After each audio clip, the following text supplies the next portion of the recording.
It was November 2021 in Zapopan, Jalisco, when a kidnapping in a Walmart parking lot sparked a global search for the culprits. The victims were two members of the Mexican Navy, highly skilled soldiers who were abducted in the middle of the day.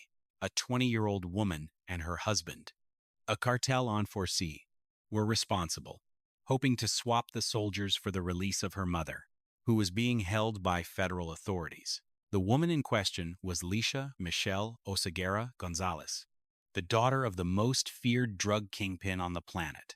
Now, let's jump ahead to February 22nd, 2026. In Tonaya, Jalisco, a Mexican Special Forces operation resulted in the death of Nemesio Oseguera Cervantes, bringing an end to the rule of the founder of the CJNG. At his funeral, photographers snapped pictures of a young woman paying her final respects. It was Laisha, who had returned to Mexico despite the active warrant for her arrest for kidnapping and all the dangers that came with it. She risked it all, even though her American passport offered a safe haven in California, where she and her fugitive husband were living in a $1.2 million mansion. This is precisely what sets her apart from every other cartel princess. She is the sole family member who has managed to escape consequences. Her brother, El Manito, is behind bars for life in an American federal prison. Her sister, Jessica, served a 30-month sentence for laundering money, while her husband El Gacho was recently given 11 years and 8 months in prison. The Mexican military killed her father, and her mother also served time for managing the cartel's financial operations. Laisha, however, has never faced any charges in the U.S. While Mexican authorities want her for the abduction, she remains an American citizen residing in California. She's reportedly operating a coffee shop, seamlessly fitting into the quiet suburban American lifestyle as if her family's criminal dynasty was just a figment of the imagination. She was born in California and grew up straddling two different realities, schooled in the ways of the cartel from a young age, and implicated in violent offenses by her early 20s. Yet today, she is free while her entire family collapses. This is the tale of how the youngest daughter of El Mencho transformed into the elusive phantom of a narco empire. When this is over, you'll have a clear picture of how she achieved what no one else in her family ever managed to do. She managed to preserve her own liberty even as the entire organization crumbled and burned to the ground.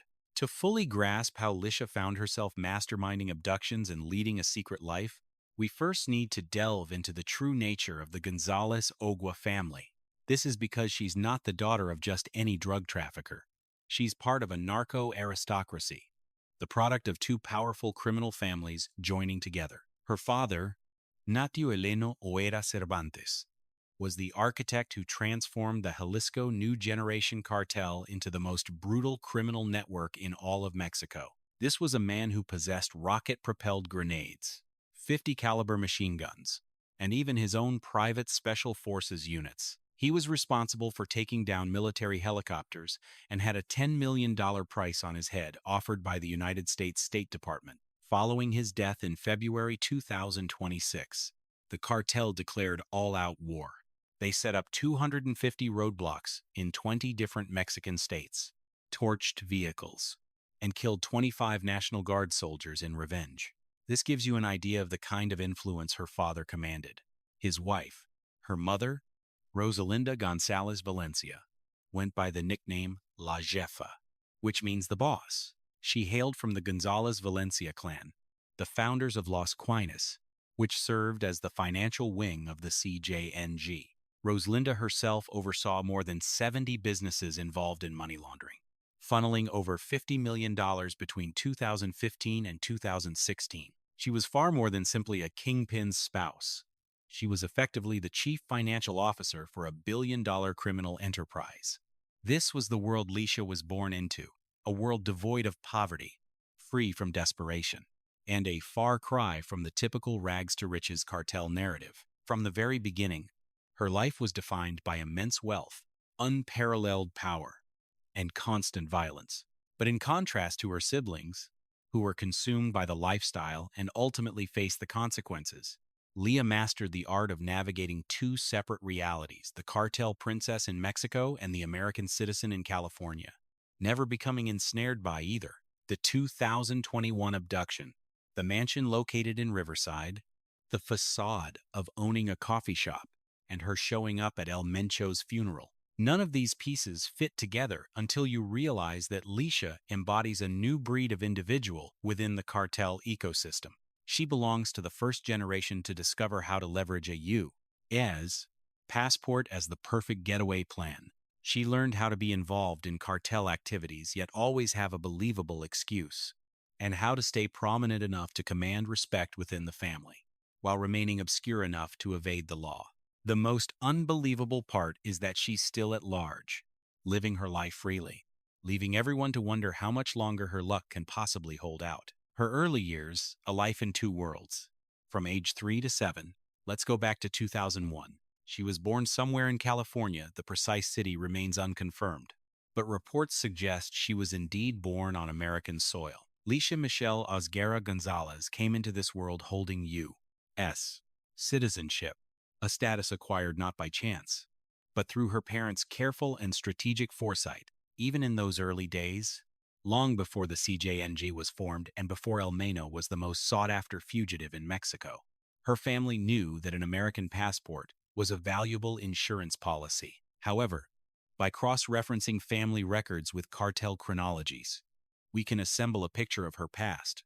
Her father, El Mencho, had previously spent time living in the United States. Throughout the 1980s and into the early 1990s, he had a run-in with the law in San Francisco in 1986, arrested at 19 years old for theft and possession of a loaded firearm. He resided in the Bay Area and became entangled with the manufacturing of methamphetamine in Redwood City. He was arrested once more in 1989 for dealing drugs, was sent back to Mexico, re-entered the country, and was ultimately slapped with federal drug trafficking charges in Sacramento in 1992. Following that 1992 arrest, El Mencho was permanently deported to Mexico. He was barred from re-entering the United States, as doing so would mean facing federal prosecution. But there's a catch. In 1996, he wed Rosalinda Gonzalez Valencia, whose family, the Gonzalez Valencias, had established a strong presence in both Mexico and the United States. They were masters at laundering money, using U.S. companies for cover, and running their enterprise seamlessly across the U.S. Mexico border. The Gonzalez Valencia family wasn't merely well-connected. They were a dynasty at the very heart of the cartel world. Rosalinda's family started out farming avocados in the Mexican countryside before shifting their focus to growing marijuana and opium poppies back in the 1970s. Before Rosalinda even tied the knot with El Mencho, her brothers had already established Los Queenies, the group destined to manage the finances for the future CJNG. Her brother, Abigael Gonzalez Valencia, known as El Queenie, was a true financial prodigy who mastered global banking, shell corporations, and a sophisticated level of money laundering that was virtually unmatched in the criminal underworld. The Gonzalez Valencia clan was sprawling, with a huge number of siblings involved in the operation. They presided over a multi-billion-dollar empire, holding ownership of legal companies that spanned several nations.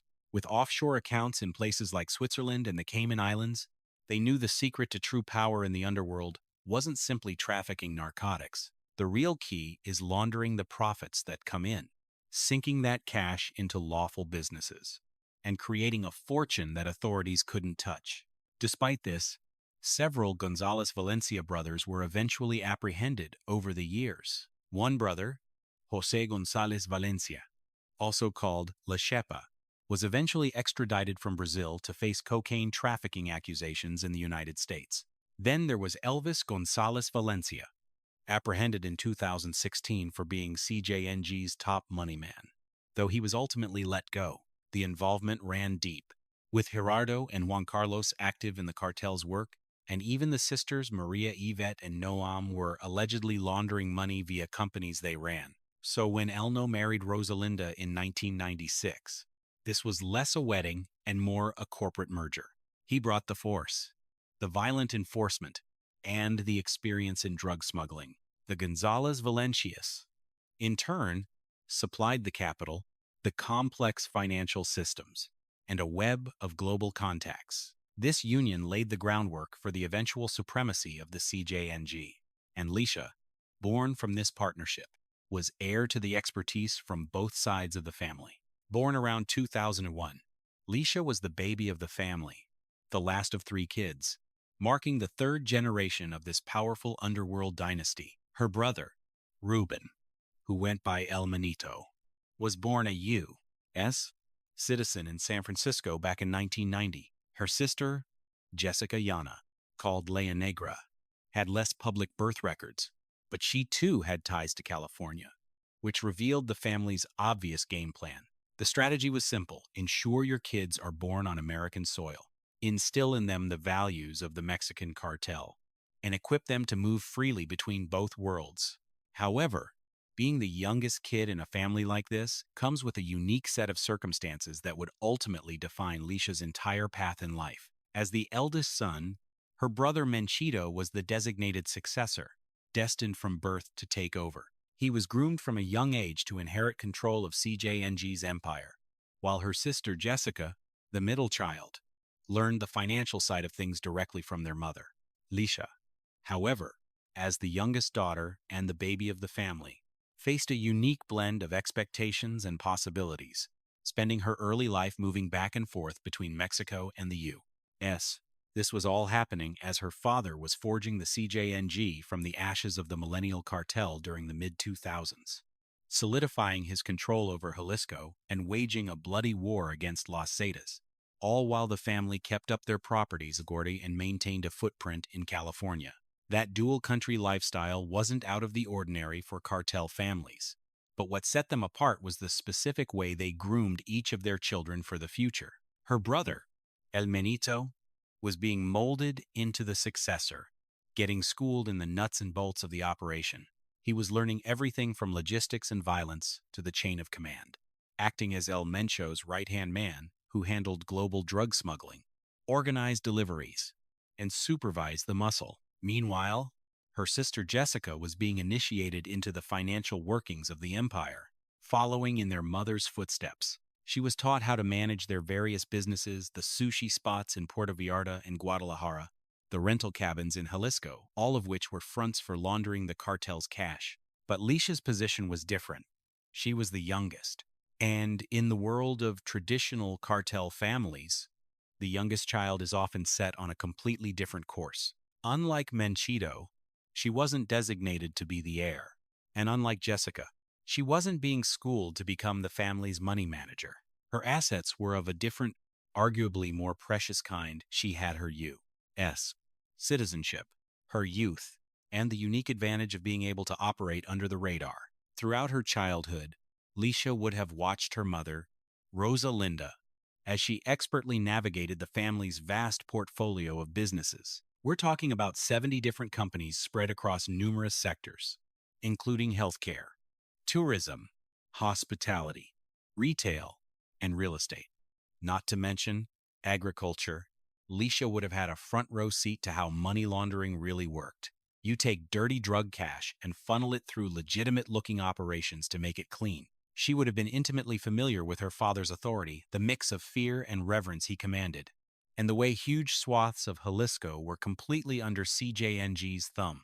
She'd have seen the convoys of gunmen, the secure safe houses, and the constant relocating to stay one step ahead of the law. It would have been clear to her from her earliest days that her family was different, and that their immense fortune was built on a foundation of bloodshed. She also knew that authorities on both sides of the border were determined to bring them down. Yet, at the same time, she got to live the other half of her life, the American experience. This meant having the freedom that comes with a U.S. passport, giving her the power to legally move back and forth across the border whenever she chose.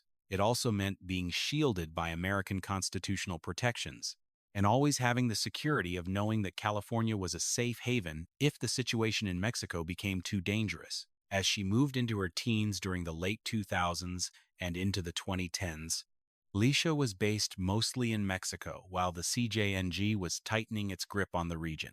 By this point, her father, El Mencho, had become one of the most sought-after fugitives in the entire world. Her brother, Menchito, was caught in 2015, let go, then captured again, and was now battling extradition to the U.S. Meanwhile, her sister Jessica was busy running money laundering schemes through their network of companies, and Laisha, for her part, was staying completely under the radar. She wasn't ostentatious like the other cartel kids flaunting their fancy cars and jewels on Instagram, nor was she on the front lines like her brother, who was known for directing brutal attacks. She observed, she learned, and she remained just out of sight. But then, somewhere between 2020 and 2021, the situation shifted dramatically. Laisha, who was then in her late teens or early 20s, became entangled with Christian Fernando Gutierrez Ochoa, a man known as El Gacho. This is the point where her life took a dark turn, transforming her from a cartel princess into an active player in violent criminal activities. It was a power marriage, a union of two cartel dynasties, from 7 to 1030. This is where the story gets incredibly complex, because Laisha's connection to El Gacho was far more than a simple love affair.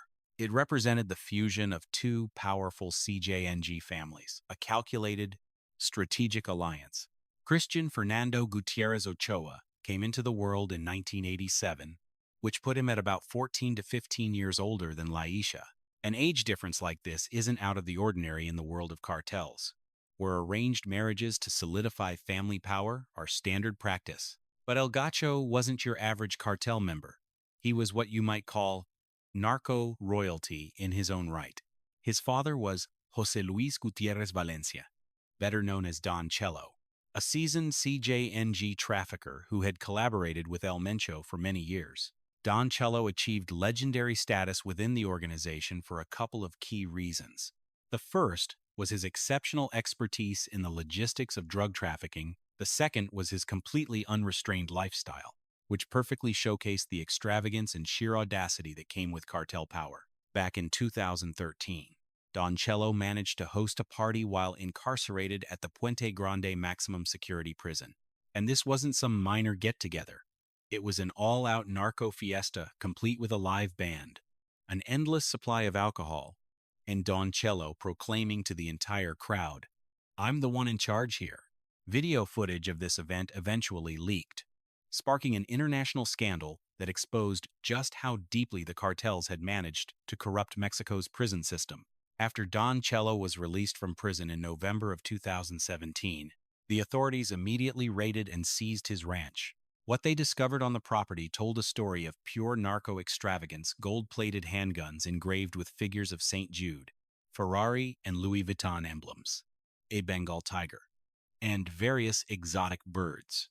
This was the environment El Gacho grew up in. However, Don Chelo's freedom would be short-lived. Just 10 days after he walked free, on December 4th, 2017, Mexican Marines located him and he was killed during a violent showdown. El Gacho's father went down in a blaze of gunfire, and Christian took over not only his father's role within the CJNG, but also his burning hatred for the government. And this is where the web of family ties becomes even more intricate. El Gacho's own sister was married to El Menchito, who was Laisha's brother. So, when Laisha and El Gacho became a couple, you had El Mencho's daughter paired with Don Chelo's son, and you also had El Mencho's son married to Don Chelo's daughter.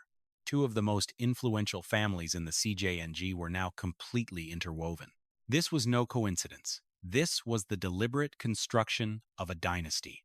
The entire arrangement was designed to guarantee that power, wealth, and command over operations remained securely within their trusted family lines. El Gacho had begun his career with the CJNG back in 2014 when he was just 17, immediately following his father's arrest and imprisonment. By the time he linked up with Laisha between 2020 and 2021, he had already become a highly valued and dependable operative. According to American prosecutors, from 2014 to 2023, El Gacho personally oversaw the transport and distribution of 40,000 kilograms of methamphetamine and 2,000 kilograms of cocaine from Mexico into the United States. To put that in perspective, that's 88,000 pounds of meth and 4,400 pounds of cocaine. But his true area of expertise wasn't limited to just trafficking. It was laundering the money. El Gacho functioned as a financial mastermind, skillfully using real estate deals, various shell companies, and complex international wire transfers to legitimize their drug profits. He was known for being sophisticated and meticulous, and based on DEA records, he was considered one of El Mencho's most reliable and trusted confidants. Laisha and El Gacho's relationship began to blossom during this time. She was in her late teens or early 20s, while he was in his mid-30s. He was already well established within the organization, incredibly wealthy from his role in cartel activities, and linked to her family through several different connections. It's hard to say if it was genuine love, a strategic move, or a combination of both, but their relationship undeniably cemented the alliance between their families. And then, in November of 2021, their bond was about to face the ultimate test, a violent crucible born from a decision that would irrevocably alter the course of both of their lives, the kidnapping. November 2021, 10:30 to 5 o'clock. On November 15th, 2021, Mexican authorities took Rosalinda Gonzalez Valencia, Laisha's mother, into custody on money laundering charges. For Laisha, this was more than just her mother's arrest. This was the capture of the financial mastermind behind the CJNG, the very woman who oversaw a $50 million laundering operation, the matriarch of the entire family, now being held by the government. Based on the timeline assembled by investigators, it was within mere hours of Rosalinda's arrest that Laisha and El Gacho began to formulate a plan. It was a reckless and brutal scheme, one that reveals just how deeply ingrained Laisha was in the cartel's inner workings, and demonstrated her readiness to cross boundaries most people could never even fathom. The concept behind the plan was straightforward, but carrying it out was nothing short of insane. Their idea was to abduct members of the Mexican military and then use them as bargaining chips to secure Rosalinda's freedom, essentially, to force the government's hand with a hostage trade. This is the kind of plot that seems logical only when you've been raised in a reality where violence is a form of currency and human lives are simply pieces on a board to be traded.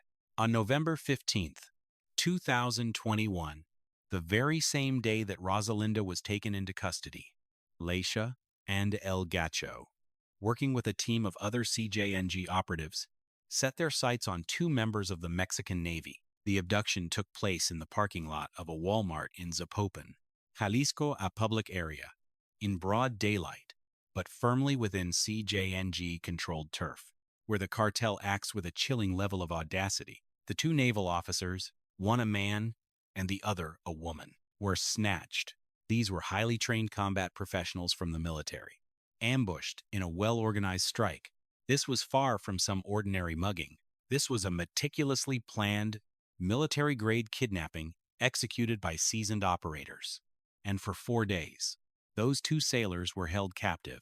For 4 agonizing days, their families were left completely in the dark, with no idea if their loved ones were even still breathing. For 4 days, the Mexican government scrambled to find them as CJNG issued its ultimatum: release Rosalinda, or the hostages would be executed.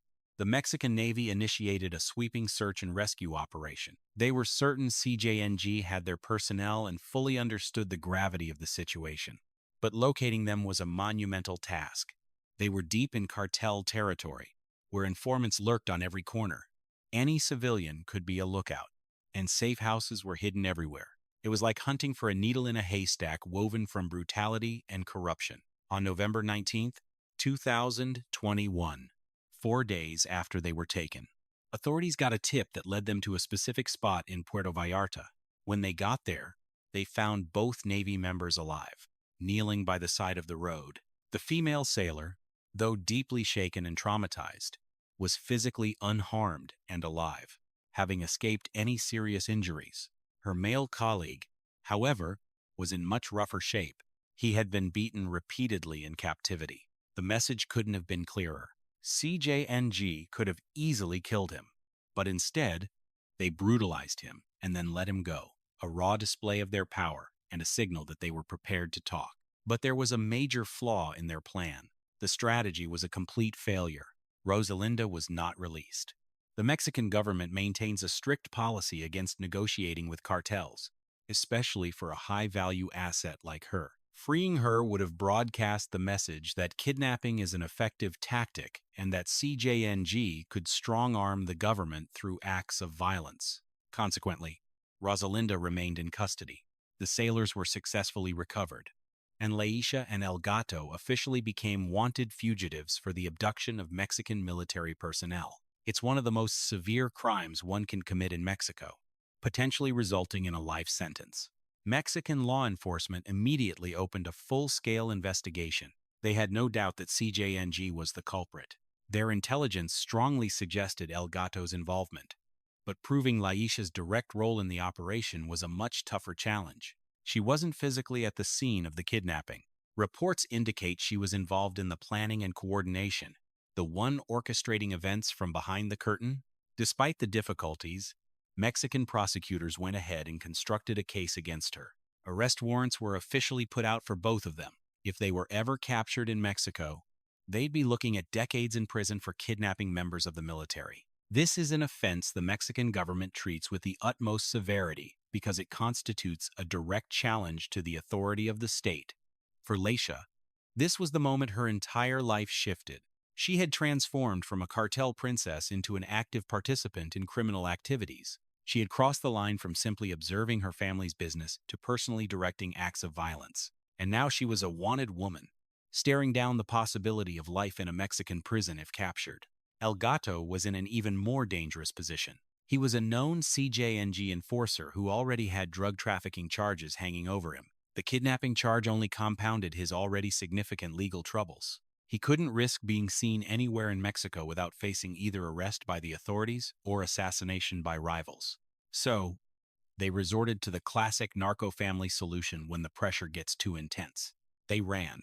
But this wasn't a simple escape to another Mexican state or a retreat to a hideout in the mountains of Jalisco.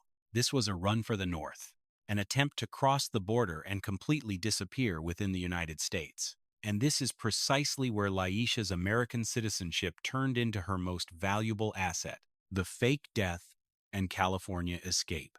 1500 to 1900, December 2023. Roughly 2 years after the kidnapping, El Gacho had become one of Mexico's most sought-after fugitives. The DEA maintained extensive files on him, and Mexican law enforcement was hunting him relentlessly. Rival CJNG factions would have killed him on sight. He had to vanish completely. And that's when a story started spreading through the cartel. El Mencho had killed El Gacho for being a liar. According to DEA informants who later relayed this information to American authorities, El Mencho personally told his associates he had executed his son-in-law. This tale quickly made its way through CJNG's ranks, into rival groups, and all the way to Mexican intelligence agencies. Everyone was convinced that El Gacho was dead, eliminated by his own father-in-law for some kind of screw-up or betrayal. But the entire story was a fabrication. It was a cleverly designed deception that El Mencho himself helped to circulate, all to provide his daughter and son-in-law with a clear path to escape. The truth was that El Gacho was alive and well, making his way into the U.S.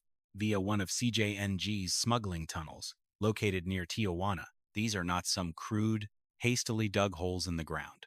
These are complex, sophisticated tunnels equipped with ventilation, lighting, and even rail systems built to transport large quantities of drugs. And now, this same system was being used to sneak El Gacho into California, while everyone was under the impression he was lying in a shallow grave somewhere in Jalisco. He crossed over using a fake ID, not just a different name, but a whole new identity, complete with a set of expertly forged documents. And in September of 2023, using this false persona, he managed to get a California driver's license under the name Luis Miguel Martinez, using a completely fake social security number. Luis Miguel Martinez, a person who was entirely made up, and for more than a year, that is who El Gacho pretended to be. But here's where the story gets even more unbelievable. Laisha was already living in California. Being a U.S. citizen, she had the freedom to move back and forth as she wished. She had no need for smuggling tunnels. All she required was a valid U.S. passport and a standard border crossing. So while El Gacho was thought to be dead in Mexico, she was busy building their new life in Southern California. and they made no effort to keep a low profile by renting some dilapidated apartment. Instead, they purchased a sprawling $1.2 million estate in Riverside, California. Riverside. 8. The story of Laisha is a chilling reminder that some cages are built with gold, but they remain cages nonetheless. We often look at sprawling mansions and limitless wealth as the ultimate American dream. But what happens when that dream is entirely funded by the nightmares of others? Laisha's life straddled two opposing worlds: the brutal, blood-soaked reality of a cartel empire and the quiet, manicured safety of suburban California. But let this be a profound lesson: a U.S. passport and $1 million estate can never wash away the stain of human suffering. Real freedom isn't found in a sophisticated getaway tunnel, a forged identity, or a life spent constantly looking over your shoulder while your family's empire burns to the ground. True legacy is never built on kidnapping, fear, and shattered communities. It is built on integrity. When the empire inevitably crumbles and the consequences come calling, the illusion of safety shatters. We must teach the next generation that true power never comes from the barrel of a gun or stolen wealth. It comes from earning a life you never have to run away from.